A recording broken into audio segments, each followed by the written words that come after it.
Swelling in your legs can be alarming. The good news is that it's usually not serious, and there are many effective ways to reduce or eliminate the swelling. In this video, we'll talk about the common causes of leg swelling and what you can do to get rid of it. So, stay tuned.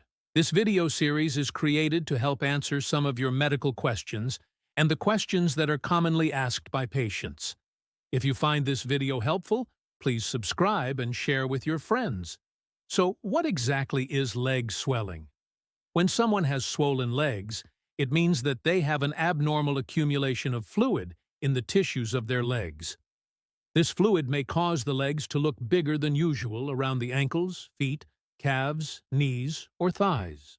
And the skin may feel tight or stretched over the swollen area. And it may even leave a dent or a dimple when you press into the skin with your finger. This condition is also known as edema, and is usually caused by an imbalance between the amount of fluid inside and outside of your body, cells. Now, edema itself isn't a disease, but rather a symptom of an underlying problem. Edema in the legs is usually caused by problems related to blood flow or the lymphatic system. Your lymphatic system helps drain excess fluid from your tissues. And when it's not working properly, the fluid builds up instead. Some conditions that affect blood flow or the lymphatic system are heart failure, liver disease, kidney disease, and certain medications. Now, leg swelling is most often harmless, but in rare cases, it can be a sign of a more serious condition.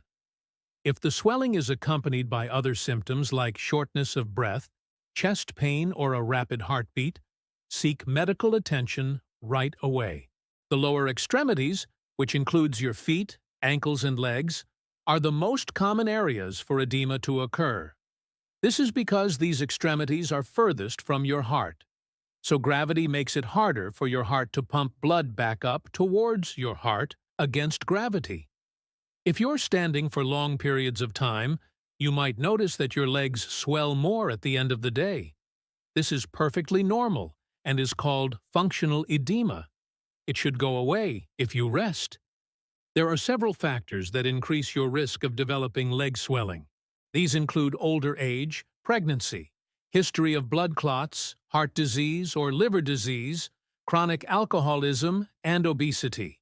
If you smoke, this also increases your risk of developing blood clots, which can lead to swelling in your legs. Also, if you take certain medications, such as steroids, birth control pills, antidepressants, or some high blood pressure medications, this can lead to increased fluid retention and subsequent swelling of your legs.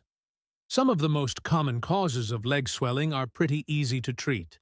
Most of us probably experience this occasionally after sitting in one position for too long, whether we're sitting in a chair, in our car, or in an airplane. When you're sedentary, the fluid in your blood pools in your lower extremities, causing them to become swollen. You can usually resolve this type of edema just by changing positions, standing up and moving around. Just a few minutes of walking can get the fluid moving and reduce the swelling. Another common cause of leg swelling is being overweight or obese. Excess weight strains your blood vessels, heart, and lymphatic system, causing fluids to pool in your legs. Losing weight through a combination of diet and exercise can alleviate this issue. If you need to lose weight, I have videos available on losing weight safely and effectively. Pregnancy can also cause swelling in the lower extremities due to the pressure of the uterus on the large veins that drain blood from the legs. Another reason is that during pregnancy, women produce more plasma, which is the liquid part of the blood. This extra fluid volume expands the blood vessels and contributes to swelling in the legs. You can alleviate this somewhat by elevating your legs when resting, wearing compression socks, and getting regular exercise. Just make sure to check with your obstetrician before starting any new exercise program while you're pregnant. If you've been standing or sitting in one position for a prolonged period of time, this can also cause your legs to swell. If you work in a job where you have to be on your feet all day, consider getting some support hose or compression stockings to help improve blood flow and reduce swelling in your legs. Also, make sure that you're taking breaks to sit down and elevate your feet periodically throughout the day.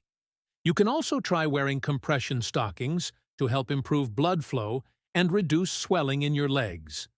Compression stockings are snug-fitting elastic stockings that you wear on your legs. They apply graduated pressure to your lower legs, which helps to promote circulation and reduce swelling. They're commonly used by people who stand on their feet all day or who have jobs that require them to be sedentary for long periods of time. Now, there are multiple brands of compression socks, and they come in different strengths depending on your needs. If you develop swelling in your legs due to liver or kidney disease, this can usually be treated by addressing the underlying condition. For example, if you have liver disease, your doctor may recommend a change in diet or medications to help reduce swelling. Now, if you develop swelling in your legs due to heart failure, your doctor may also recommend lifestyle changes such as a low-salt diet and regular exercise, as well as medications to help improve your heart function and reduce fluid retention. Now, in some cases, leg swelling can be a sign of a more serious condition, such as deep vein thrombosis or DVT.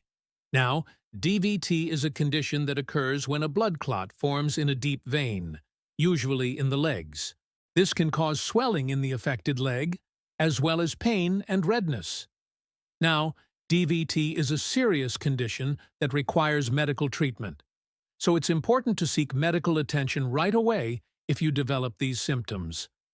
Another rare but serious cause of leg swelling is called lymphedema. Lymphedema occurs when the lymphatic system is blocked or damaged, which causes lymph fluid to build up in the tissues. This can cause swelling in one or more of your legs, and it usually starts in the foot or ankle and works its way up the leg. Now, lymphedema is a chronic condition, which means that it can last for a long time, and there's no cure for it. But there are treatments available that can help manage the symptoms and reduce the swelling. So let's briefly review the steps you can take to reduce leg swelling. First, elevate your legs. When you elevate your legs above the level of your heart, you're helping to improve circulation and reduce fluid retention. Just spend 20 to 30 minutes each day with your legs elevated, and you can do this while lying down or sitting in a chair. Make sure to also move your legs and ankles while they're elevated to help stimulate blood flow. Another tip is to move around. As mentioned earlier, being sedentary for too long can contribute to leg swelling. So it's important to move around every half an hour or so, especially if you work in an office or if you travel a lot. If you're on a long flight, get up and walk around the cabin periodically. This can help prevent deep vein thrombosis, which can cause swelling in your legs and is potentially life-threatening. Also, stay active. Exercise is important for overall health and well-being, and it can also help reduce leg swelling. Aim for at least 30 minutes of moderate intensity exercise most days of the week. This can include activities like brisk walking, cycling, swimming, or dancing. Regular exercise can help improve circulation and reduce fluid retention. And finally, eat healthy. A balanced diet is essential for overall health, and it can also help reduce leg swelling. Eat plenty of fruits and vegetables, and choose whole grains over processed foods. And also limit your intake of salt and sugary drinks, which can contribute to fluid retention. Thank you so much for watching. I hope this video has been helpful. Please make sure to share this video with your friends and subscribe. When you do that, and you hit the notification bell, you let the platform know that you'd like to see more videos like this one. If you enjoyed this video, please give it a like. And if you have any questions, please comment below, and I'll try my best to answer each and every one of them. Thanks again for watching, and stay healthy, my friends.